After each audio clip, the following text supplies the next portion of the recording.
notes across about adventure racing and teamwork, and I really didn't want to type out a whole bunch of articles that nobody would read, so I just want to make a short, concise, quick video on the whole idea behind the team concept of adventure racing.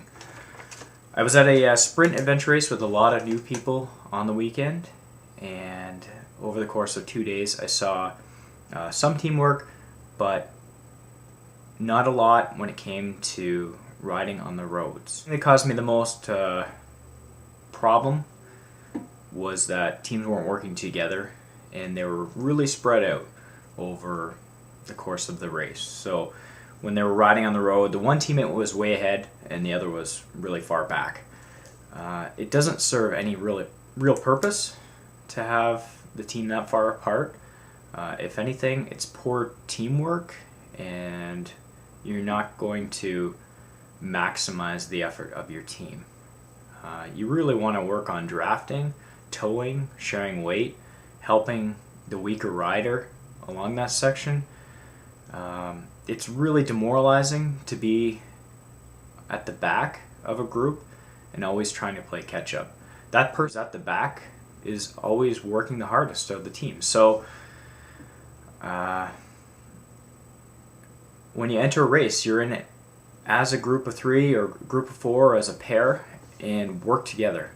There's nothing worse than seeing teams fracture during the course of a race. You have to remain friends or family, or you should try to remain friends or family after the race, and you really want to manage expectations ahead of time. For Rockstar and ESAR that are coming up, our rule is you have to be within 100 feet of every teammate during the whole race. Okay? If you don't abide by these rules, I'm going to pull you off the course. I'm going to disqualify you because 1, it's not safe, and that's the most important thing. And 2, you're not playing by the rules of the game, and it's not a great race for that person who's left behind. So stick together. You'll find that the best teams stay very close together, and this is for a couple different reasons. 1, it's so that they can work together in a draft and actually expend less energy and go faster. 2, bad things happen when you separate from your team.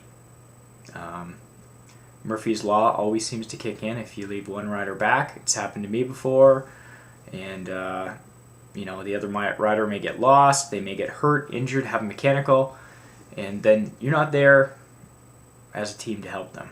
So that's bad.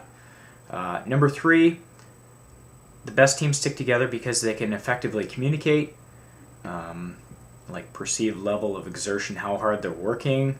If they're starting to feel bad, they can either get some food, get some water, and also discuss strategy while they're racing.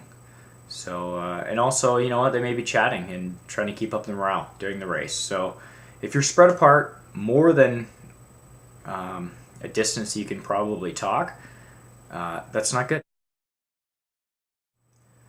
Okay, now here's the time for my rant.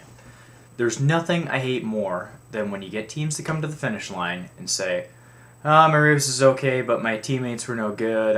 They just were too slow, and we didn't have a great race. Well, you know what? You're the one that sucks because you didn't help your teammate go any faster. The whole idea of adventure racing is that it is a team concept, and if you don't get that from the beginning, you're not going to be a good team. The best teams in adventure racing aren't necessarily the best athletes.